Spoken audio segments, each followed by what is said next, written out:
태양 아래 코닥의 이름은 찬란했다. 1900년대 초반 전 세계 수많은 이들이 카메라를 처음 손에 쥐었을 때 그 카메라엔 거의 예외 없이 KODAK라는 이름이 새겨져 있었다.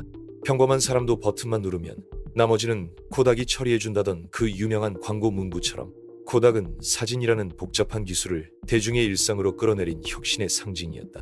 그러나 이토록 막강했던 사진 제국은 디지털 시대의 한복판에서 믿을 수 없을 만큼 빠르게 무너져 내렸다. 그리고 그 몰락은 단순한 기업 실패가 아니었다. 혁신을 주도했던 기업이 왜 스스로의 혁신을 거부했는지, 왜 한 세기 가까이 이어온 압도적 지배력이 단 몇 년 만에 무너졌는지, 그 안에는 무수한 기회와 두려움, 그리고 고집의 그림자가 복잡하게 얽혀 있었다. 처음부터 이야기를 다시 따라가 보자. 코닥은 단지 필름 회사가 아니었다. 1888년 미국 뉴욕 로체스터에서 조지 이스트먼이라는 청년이 회사를 창립하며 처음 내세운 비전은 지금으로 치면 사진의 애플을 꿈꾸는 것이었다. 이스트먼은 사진 기술을 소수 전문가의 전유물로 남겨두는 것이 아니라 누구나 쉽게 사용할 수 있는 제품으로 탈바꿈시키고자 했다. 이스트먼은 당신은 셔터만 누르세요. 나머지는 우리가 처리합니다. 라는 광고 문구로 소비자들을 유혹했는데 이 말은 곧 코닥이라는 이름이 기술을 숨긴 단순함과 동일시되기 시작했다는 의미이기도 했다. 실제로 이스트먼은 KODAK라는 브랜드명을 만들 때 철저히 마케팅 관점에서 소리를 조합해낸 인조어였다고 전해진다. 1900년 코닥은 최초의 대중용 카메라인 브라우니를 출시했다. 이 단돈 1달러짜리 카메라는 미국 가정에 사진을 들여놓은 결정적인 계기가 되었다. 흑백의 작은 상자 속에 담긴 단순한 구조였지만 그 안엔 사진의 민주화라는 거대한 철학이 숨어 있었다. 코닥은 브라우니 시리즈 하나로 수백만 대를 판매하며 사진을 귀족의 취미에서 대중의 추억 기록으로 바꾸어 놓았다. 그리고 그렇게 20세기 중반으로 갈수록 코닥은 세계 사진 산업의 중추로 자리 잡는다. 코닥은 미국 내 필름 시장의 90% 이상, 전 세계 시장의 절반을 점유하며 사실상 사진 산업 자체였다. 사진 필름부터 인화지, 카메라, 현상 장비에 이르기까지 모든 것을 코닥 하나로 해결할 수 있었다. 심지어 영화 산업에서도 코닥 필름은 표준처럼 사용되었다. 코닥은 헐리우드의 황금기를 함께했고 가정에서는 졸업식, 결혼식, 생일 파티의 순간마다 필름을 팔아치웠다. 사람들의 기억과 감정을 파고드는 기업, 추억을 물건으로 바꿔주는 기업. 코닥은 기술 기업이 아니라 일종의 문화였고 정서적 존재였다. 하지만 가장 밝은 빛 아래 가장 짙은 그림자가 드리우는 법이다. 1975년 한 젊은 코닥 엔지니어가 회사 연구소에서 무언가를 개발해낸다. 이름은 스티븐 사손. 그는 당시로선 놀라운 시도, 세계 최초의 디지털 카메라를 만든다. 거대한 무게의 낮은 해상도였지만 분명히 그것은 필름 없는 사진이라는 전혀 다른 세상의 예고편이었다. 그러나 이 충격적인 발명은 경영진에게 외면당한다. 코닥 내부의 반응은 인정이 아니라 두려움이었다. 디지털 기술은 코닥이 그토록 공들여 쌓아올린 필름 제국을 무너뜨릴 수 있었다. 경영진은 이 기술이 너무 앞서갔다며 이를 상품화하지 않기로 결정한다. 당시 코닥의 주요 수익은 대부분 필름에서 나오고 있었기에 그 결정을 이해하지 못할 일은 아니었다. 하지만 이 결정이 결국 제국의 몰락을 불러오는 씨앗이 되고 만다. 스티븐 사손은 훗날 인터뷰에서 말했다. 그들은 기술을 몰라서가 아니라 너무 잘 알았기 때문에 거부했어요. 디지털은 필름을 죽일 수 있으니까요. 그렇게 코닥은 스스로 만든 미래를 외면했고 경쟁자들은 그 틈을 비집고 들어오기 시작했다. 한때 모든 가족의 앨범에 이름을 남겼던 코닥은 그 가족들의 손에서 잊혀지기 시작했다. 디지털 시대의 문 앞에서 코닥은 왜 문을 닫았는가? 코닥의 몰락은 한순간의 실수에서 비롯된 것이 아니었다. 그것은 기술과 시장, 문화와 감정이 뒤엉킨 점진적이면서도 뼈아픈 침몰이었다. 스티븐 사손이 만든 디지털 카메라는 결국 산의 파일 속에 묻혀버렸고 코닥은 그 이후 수십 년 동안 스스로를 부정하며 살아갔다. 1980년대와 90년대 초반 디지털 바람은 조금씩 세력을 넓혀가고 있었다. 일본의 후지필름, 캐논, 니콘 같은 기업들은 기존의 광학 기술을 바탕으로 디지털 전환을 서서히 준비했다. 특히 소니는 마비카라는 전자 카메라를 출시하며 필름 없는 사진의 현실화를 향해 발걸음을 옮겼다. 그럼에도 코닥은 여전히 절대 강자였다. 당시 코닥은 연간 수익이 160억 달러에 달했으며 직원 수는 14만 명이 넘었다. 포춘 500기업 중 상위권에 랭크되어 있었고 그 자리는 누구도 쉽게 넘볼 수 없는 요새처럼 보였다. 하지만 내부는 이미 사가가고 있었다. 문제는 기술이 아니라 조직과 철학이었다. 코닥은 디지털 기술을 몰랐던 게 아니었다. 실제로 1986년 코닥은 세계 최초의 메가픽셀 C 이미지 센서를 개발했고 1990년대 중반에는 애플과 협업해 최초의 디지털 소비자용 카메라인 DC40을 출시하기도 했다. 1995년에는 인터넷 사진 공유 사이트인 포토넷도 선보였고, 심지어 2001년에는 디지털 카메라 시장 점유율 세계 1위를 차지하기도 했다. 그렇다면 무엇이 문제였을까?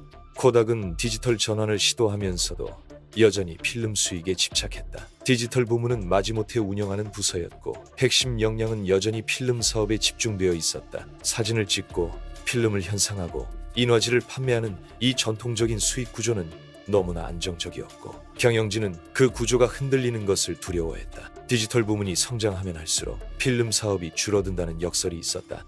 그래서 코닥 내부에서는 디지털 기술을 본격적으로 육성하기보단 억제하는 쪽으로 방향을 틀곤 했다. 심지어 디지털 카메라 판매 자체가 코닥의 인화 서비스 매출을 줄인다는 이유로 신제품 출시가 지연되거나 제한되기도 했다. 2000년대 초 사진 시장은 눈에 띄게 변하고 있었다. 사람들은 더 이상 앨범에 사진을 모으지 않았고, 디지털 카메라로 촬영한 이미지를 PC로 관리하며 인화는 선택사항이 되어버렸다. 더 큰 변화는 인터넷과 함께 찾아왔다. 구글의 피카사, 야후의 플리커 같은 서비스가 대중화되면서 사진은 인쇄물이 아니라 공유의 대상이 되었다. 추억의 보관에서 이미지의 소통으로 사진의 개념 자체가 바뀌고 있었던 것이다. 그리고 그 결정타는 바로 스마트폰이었다. 2007년 애플이 아이폰을 공개했을 때 세계는 충격에 빠졌지만 코닥은 조용했다. 그들은 여전히 카메라 제조라는 틀 안에서 디지털을 이해하고 있었다. 그러나 아이폰은 달랐다.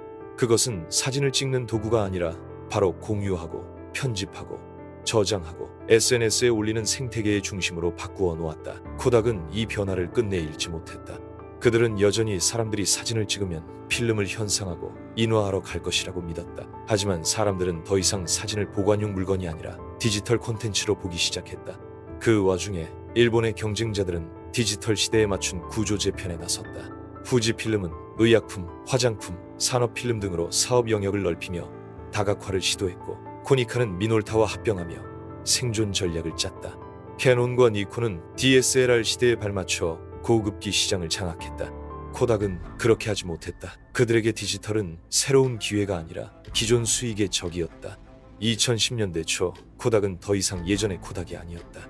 디지털 카메라 시장에서도 점유율이 급락했고 인화 서비스는 거의 사라졌다. 한때 추억의 제국이었던 그들은 이제 추억 속 브랜드가 되어가고 있었다. 그리고 마침내 2012년 1월 19일 코닥은 뉴욕 연방법원에 파산보호 신청을 하게 된다. 한 세기의 제국이 조용히 무너진 날이었다. 하지만 이 이야기는 아직 끝이 아니다. 파산 이후에 코닥은 완전히 사라진 것이 아니라 의외의 방식으로 다시 살아나기 시작했다. 코닥의 유산은 어떻게 새로운 이름으로 이어졌고, 필름 회사라는 정체성을 잃은 이후 어떤 선택을 하게 되었을까?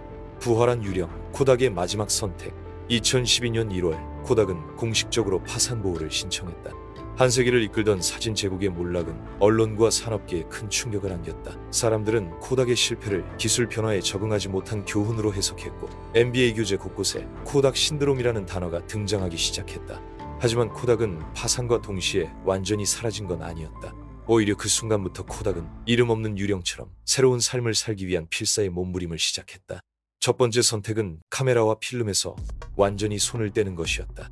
회사의 모든 카메라 관련 사업부는 매각되거나 종료되었고, 디지털 인화 서비스 역시 중단되었다. 오랫동안 코닥의 심장이자 상징이었던 필름 공장은 이제 더 이상 돌아가지 않았다. 대신 코닥은 특허를 꺼내들었다. 코닥은 그동안 디지털 이미지 기술과 관련된 방대한 특허를 보유하고 있었다.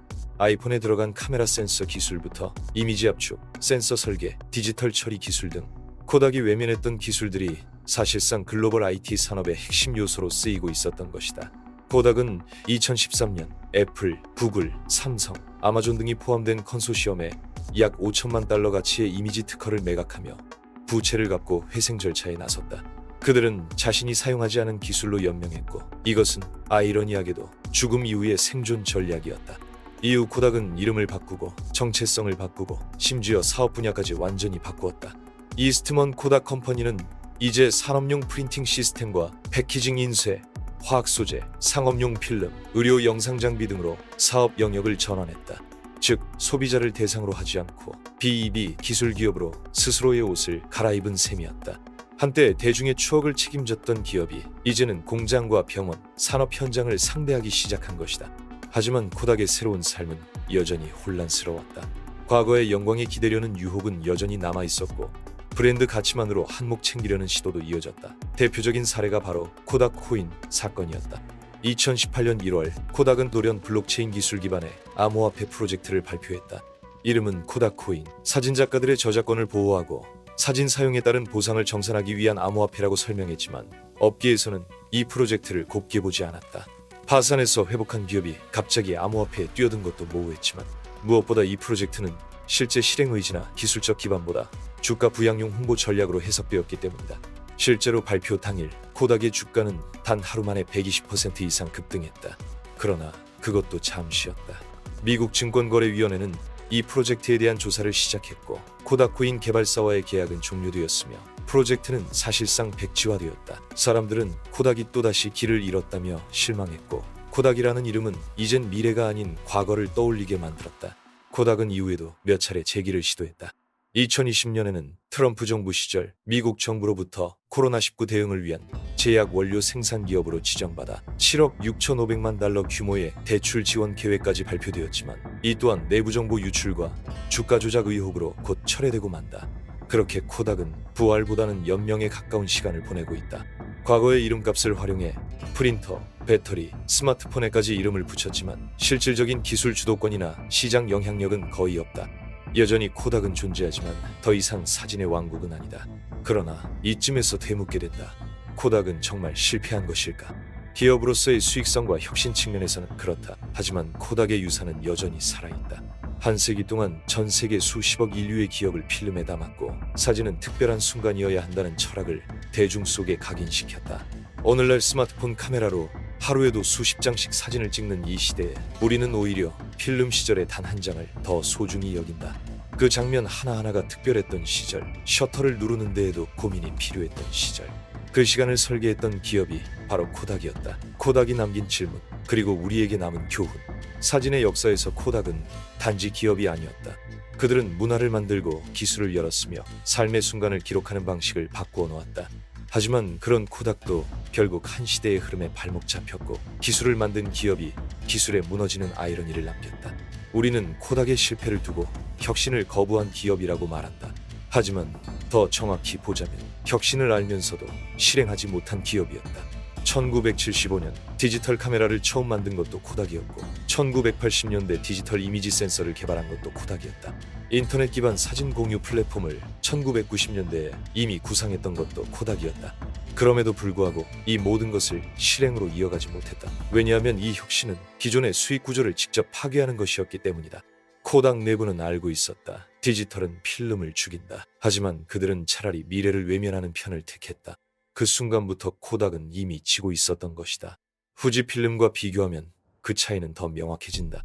후지는 코닥과 마찬가지로 필름 산업에 뿌리를 두고 있었지만 그 기술력을 기반으로 화장품, 의약품, 산업 소재, 디지털 이미지 기술로 다각화를 시도했다. 필름이 사라지기 전에 새로운 먹거리를 찾았고 기업 체제를 바꿨다. 그들은 자신의 강점을 인정하되 그것에만 기대지 않았다. 반면 코닥은 기술과 브랜드라는 두 가지 자산을 모두 갖추고 있었음에도 자기 파괴가 두려워 변화의 발걸음을 늦췄고 결국 시장은 기다려주지 않았다. 이 이야기에서 우리가 얻을 수 있는 교훈은 하나다. 변화는 두려운 것이지만 그보다 더 위험한 건 변화를 알고도 외면하는 것이다. 기업만 그런 것이 아니다. 개인도 마찬가지다. 어느 한 분야에서 성공했다고 그 방식을 붙잡고만 있다면 변화의 파도 속에서 언젠가는 무너진다. 기술이 바뀌고 세대가 바뀌고 사람들이 원하는 것이 바뀌는 세상에서 과거의 방식이 현재를 보장해주지 않는다. 코닥은 그렇게 이야기하고 있다. 우리는 기술을 몰라서 무너진 게 아니다. 우리는 기술을 알았지만 너무 늦게 움직였다. 지금도 수많은 기업과 사람들이 같은 상황에 놓여 있다. 기술이 바뀌고 시장이 바뀌는 걸 모두 알고 있지만 기존의 방식이 아직 조금은 먹히기에 조금 더 버티다가 조금만 더 수익을 내다가 그렇게 기회를 놓친다. 코닥의 몰락은 실패의 교과서가 아니다. 그건 변화를 두려워한 모든 이들에게 보내는 경고다.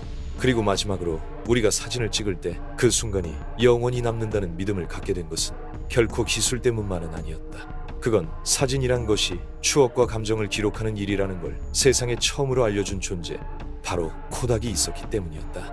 그 이름은 이제 추억이 되었지만 아이러니하게도 그 추억을 가장 잘 보존했던 것도 코닥이었다. 당신의 첫 필름 카메라, 부모님의 결혼식 사진, 낡은 앨범 속 한 장의 웃음, 그 모든 순간 뒤에 그 이름이 있었다. 그 이름이 남긴 마지막 셔터 소리가 조용히 멀어져 간다. 에필로그. 코닥 이후 필름은 죽었는가?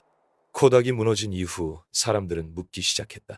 필름 사진이라는 기술 자체도 이제 영영 사라지는 걸까? 그러나 놀랍게도 정답은 아니다였다. 21세기 들어 디지털 사진이 완전히 시장을 장악했음에도 불구하고 오히려 필름은 아이러니하게도 다시 살아났다. 과거의 주류였던 기술이 이제는 레트로 감성의 프리미엄 제품으로 돌아온 것이다. 대표적인 예가 바로 후지필름의 리얼라, 벨비아, 아스티아 같은 컬러 리버설 필름들이며 코닥조차 2018년부터 소량이지만 일부 클래식 필름 라인업을 복원해 다시 판매하고 있다. 코닥 포트라, 골드 200, 트라이엑스 400 같은 제품들은 여전히 열성적인 아날로그 사진가들의 손에서 살아 움직이고 있다. 이는 단순한 향수가 아니었다. 디지털 카메라가 아무리 편리하더라도 필름만이 담아내는 질감, 색의 농도, 촬영 과정의 간절함은 디지털이 따라올 수 없었다. 특히 2020년대에 들어 MZ세대를 중심으로 아날로그에 대한 열풍이 다시 불면서 필름 카메라를 수집하고 한 노래 36장을 소중히 촬영한 뒤 현상소를 찾는 이들이 늘어났다. SNS 시대에 오히려 느림이 가치가 되었고 즉석에서 확인할 수 없는 불확실함이 사진을 더 특별하게 만들었다. 그래서 필름은 죽지 않았다. 단지 기술의 표준이라는 자리를 내려놓았을 뿐 이제는 문화적 기호, 예술적 도구, 감성의 상징으로 부활하고 있다. 그리고 그 중심에는 여전히 코닥이라는 이름이 조용히 그러나 분명히 남아있다. 과거의 제국은 사라졌지만 그들이 만들어 놓은 사진을 찍는다는 행위의 의미는 여전히 살아있으며 그 감정을 공유하려는 사람들은 다시 필름을 끼우고 셔터를 누르고 있다. 그렇게 보면 코닥은 완전히 무너지지 않았다. 그 이름은 지금도 수많은 앨범 속 필름통 위 낡은 카메라의 바디에서 우리를 바라보고 있다. 그리고 그건 단지 브랜드가 아니라 우리가 과거를 어떻게 기억하고 어떻게 남기고 싶어 하는가에 대한 증명이다.